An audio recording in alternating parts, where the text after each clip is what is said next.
Hello everyone, welcome to CivilPrep. This is a case study on India's demographic transition, that is from high fertility to controlled growth, which is from a geographical perspective. Okay, so guys, we'll be looking at a case study from the point of view of India. Now, what we will see here that India is one of the country which believed in its population with respect to the growth of its population.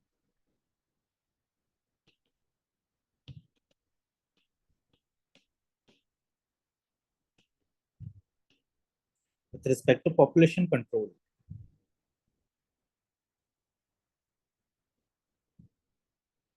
where when we look at the case of China, it used coercive methods such as one-child policy. Okay, so if we try to distinguish between these two approaches, so the approach which was taken by India, it was a humanistic approach, while the approach which was taken by China, it was inhumanistic. So, as a result, in the contemporary time, we'll be seeing that India is standing at one of the largest populated country in the world. Okay, so looking at the Indian population, that is the demography of India, in 1970s, if you look at the time era, just 50 years from now, so the total fertility rate at that time was 5. Okay, TFR was 5, which was very high. Now, under this condition, if we look at the causes, so for the high birth rate, it was seen as both developmental liability and the cultural norm of higher babies were the causes here. While when we look at the data of 2025, India becoming the most populous country in the world with 1.46 billion people. This data is provided by UNFPA, that is the State of World Population Report of 2025. But in the year of 2025, here we have a stance that the TFR, it has become 1.9. If you look at the previous data, that was NFHS 5. So it provided 2.0, which was also below the total fertility rate. Okay. So here this is the part we see that the replacement level is 2.1. So therefore we see that the total fertility rate is declining in India, but the overall rate of growth of the population, it is declining. But the population as a whole, it is increasing, and it will increase to a certain more years, or I can say decades. Okay, so let's understand this part. So the demographic data, if we look at the total population, it is 1.46 billion, while the total fertility rate, it is 1.9 the contemporary time, that is 2025, from 5.0 in 1970. So this is a trend which we can observe here. The youth population, that is 0 to 14%, it is 24% of population. So here we can see that this is a cohort population. This is a cohort population data. While the working age, which is between 15 to 64, this is 68%. This is also called as demographic dividend. While the elderly population, which is greater than 65 plus years, it is 7% in the contemporary time. If you look at the life expectancy, which is calculated in the recent times, it is 71 for men, while for women it is 74 years. While the population doubling time in the contemporary time, we are talking from the Indian perspective, it is 79 years in the contemporary time. This data is also provided by UNFPA 2025 and SRS 2021. When we look at the birth rate and the death rate in the contemporary phases, so as of 2025, India's crude birth rate, okay, that is the national birth rate, it is estimated at 16.5 0.55 births per 1,000 population. Okay, so this birth rate, we see that it is quite good in the contemporary time also. While the crude death rate in the contemporary time, it is 7.53 deaths per 1,000 population. So these two datas, they are of 2025. Okay, now this data, it is taken from India birth rate 1950 to 2025, and the death rate 1950 to 2025 taken from database Earth Fertility and Birth and database Earth Mortality Trends. So here we'll be also seeing that this results in a natural increase in the rate of approximately 9.02 per 1,000. Okay, so naturally we are seeing that the rate of population growth, it is 9.02 per 1,000, indicating a continued but slowly population growth. Okay, so this is a slow population growth as per the recent trends. When we look at the population trend in the contemporary time, here when we look at the 1925, so this is birth rate and this is death rate. Okay, red one is death rate and blue one is the birth rate. Okay, so here we'll be seeing that during the 1925 the birth rate was quite high. It was almost around 45, and the death rate was almost around 36. So the birth rate was also high and the death rate was also high. So this signifies that in this phase India was present in the stage 1 of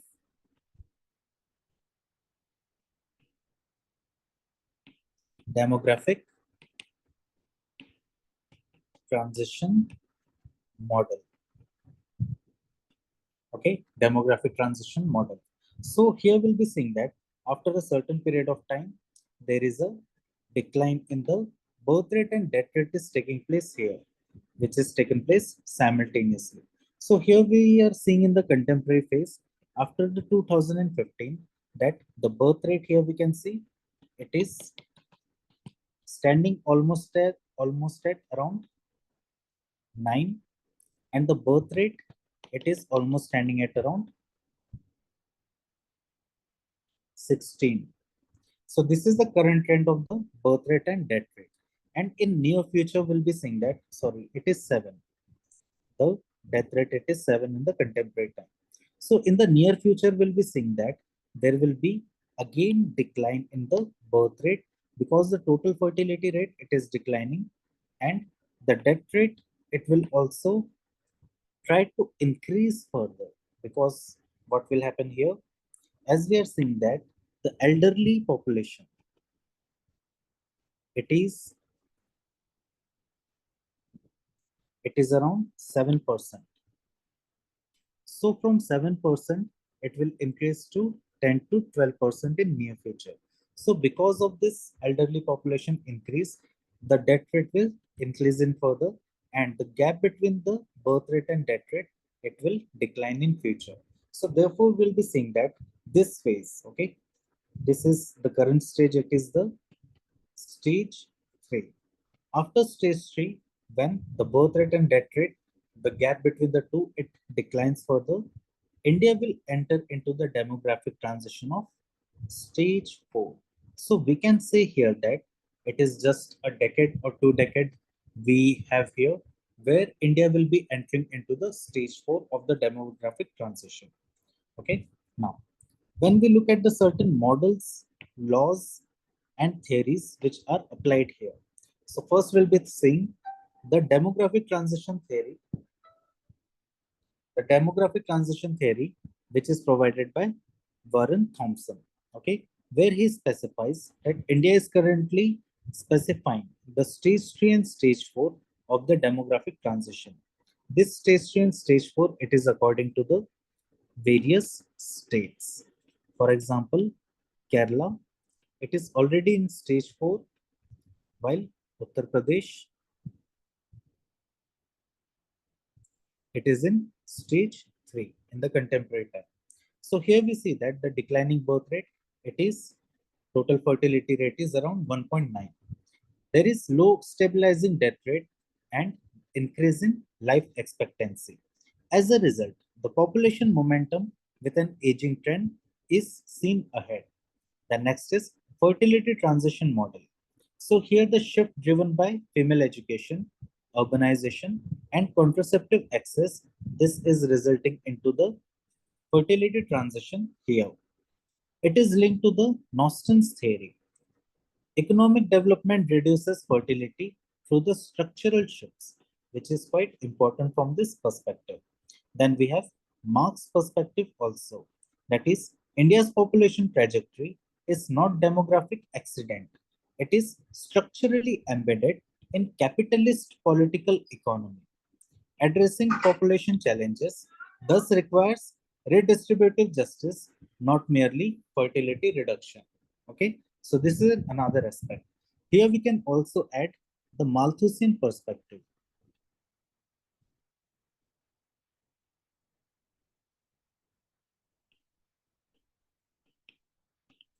When we talk about the Malthusian perspective, Malthus has provided that the population, it will grow at geometric rate, while the resources, it will grow at the arithmetic rate. Okay, so because of this, there will be a point when the population will increase to such a level that there will be a the breaching of the carrying capacity, and this will result into the check mechanisms, which can be positive check and negative check. So because of these check mechanisms, it will result into the decline of population. Okay. So this is also one aspect which is seen in the contemporary time with respect to droughts, floods, then access to water, access to land, access to agricultural produces. Okay. So these are certain mechanisms where we see that there is decline in the population is taking place to a certain extent, but the overall population, it is increasing in the contemporary time also. Then, when we look at the geographical perspective, we have certain theorist and perspective which is seen here. For example, from the positivist perspective, the data-driven mapping of fertility and mortality transition, it can be seen here. The key thinker here is the Peter Haggett. Then the behavioral aspect, where the woman's autonomy in reproductive choices, it helps in the control of population. This is given by Kevin Lynch, which is analogical in nature.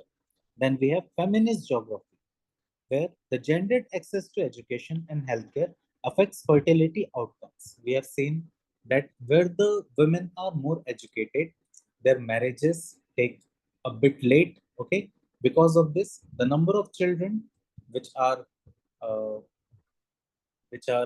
reproduced, they are quite less in number. So this is given by Doreen Massey and Gillian Rose. Then we have New Malthusian perspective. Here, it advocates family planning to prevent ecological overshoot, where the Paul Eldridge, he has provided population as the bomb.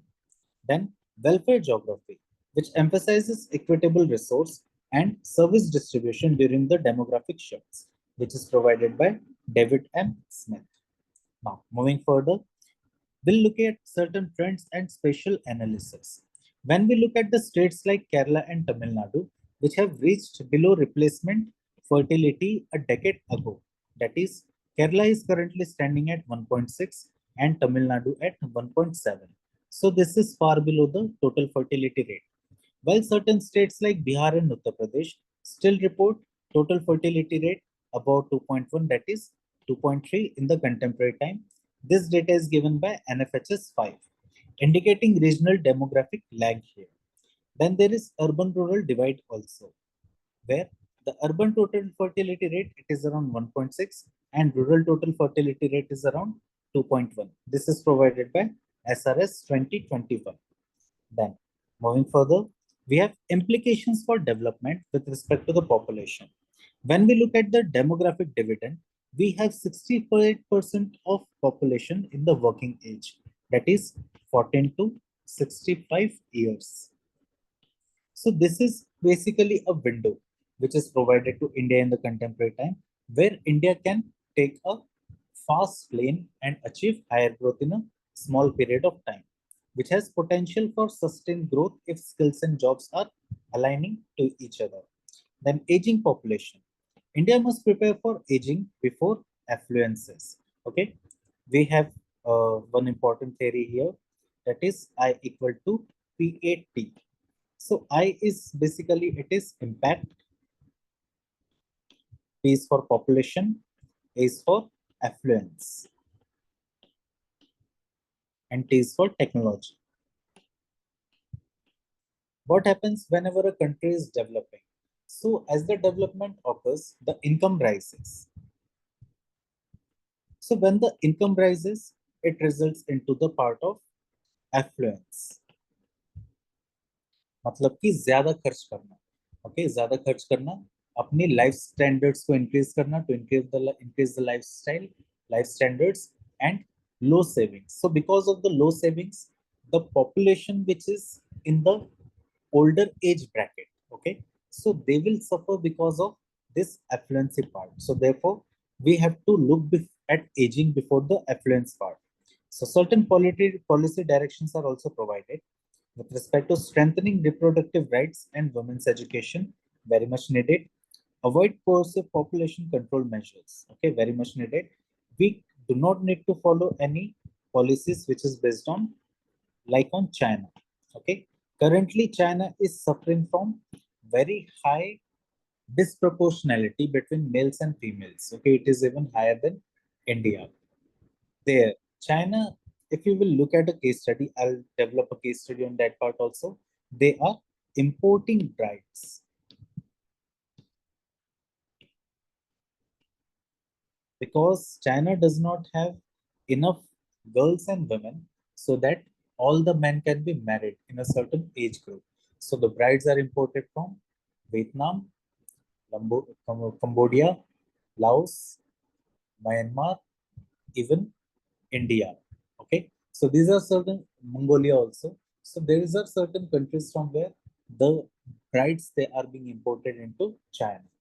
Then aligning with Sustainable Development Goal 3, which is aligned to health, and Sustainable Development Goal, which is for gender equality. So this is also highly needed.